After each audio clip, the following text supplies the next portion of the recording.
Hello and welcome to Story Tokri. And I'm going to tell you a Story Tokri Originals, a small act of kindness. This is the story of Bella. She was an orphan and lived with her aunt. Though her aunt took good care of her, she seldom spent time with her. When Bella moved in with her aunt a year back, she started going to the country school. In her initial days at school, a few children weren't very kind to her, and since Bella didn't have anyone to talk to, she descended into silence. She became timid. She found some solace in knitting. Her mother used to knit a lot, and Bella loved watching her.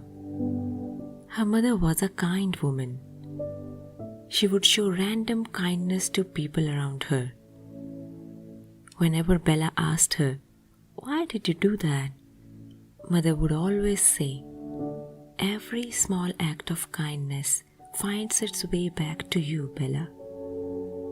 But now, with her mother gone and no friend by her side, she wondered, why is no one kind to me? Bella had to walk to her school. Every morning, when she is on her way to school, she would come across a house. Though she crossed many houses, but that house had something peculiar about it. Something that made her to slow down and give a good look from corner to corner. She always wondered who lived in that house, and she had an urge to go inside. One day when she could not hold her curiosity anymore, she asked one of her classmates about that house. Her classmate said, "You speak?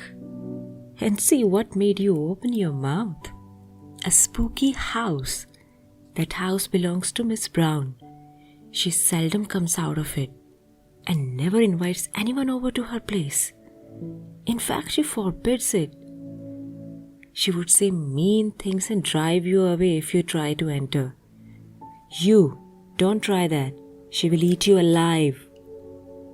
Bella thought, "Spooky house? It's beautiful.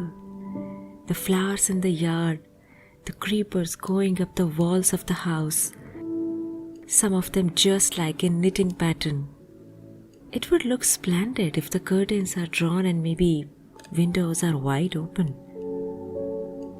It was getting colder every day, but Bella continued to make a halt outside Miss Brown's house and admire it with her eyes. One day when she stopped and looked inside, she saw her, Miss Brown, for the first time. She was looking at her flowers.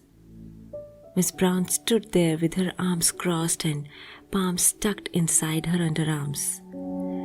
It was bitterly cold and she was quite old. Bella watched her till she went inside.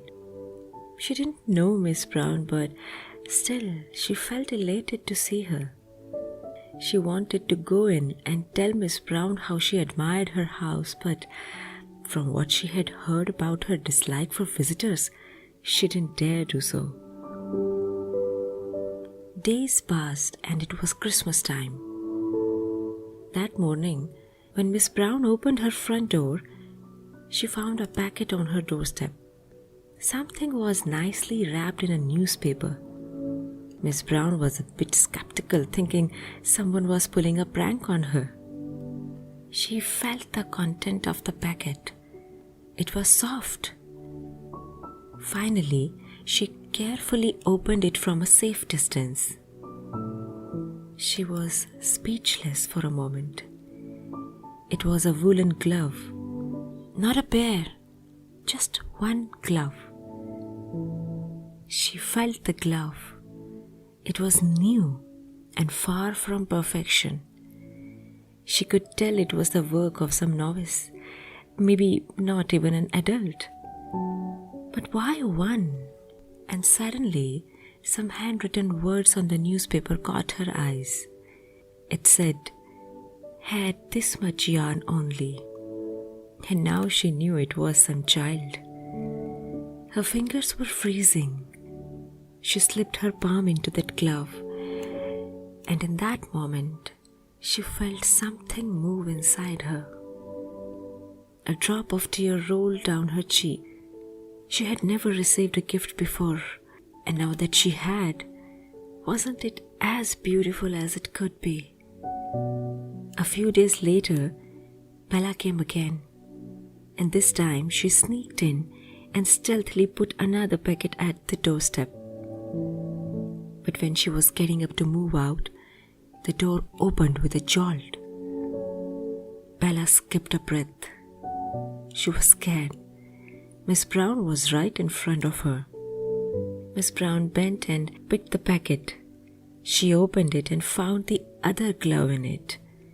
Only it was blue, unlike the first one that was brown. She could not help smiling amusingly. She slipped it in her other hand. Bella was so happy to see that Miss Brown liked the gloves and had put them on. Miss Brown looked at Bella and said kindly, "Do you like cookies?" Bella nodded, and Miss Brown held her hand and took her inside. They both felt the warmth of that glove. Next day, one could see all the curtains of the house drawn and windows wide open. My dear little friends, please share your feedback about the story. Our other stories are available on our website www.storywithsneha.com and many other platforms like Podbean, Apple Podcast, Headphone app, Spotify, and many, many more. I'll see you soon with a new story. Till then, take care and stay happy.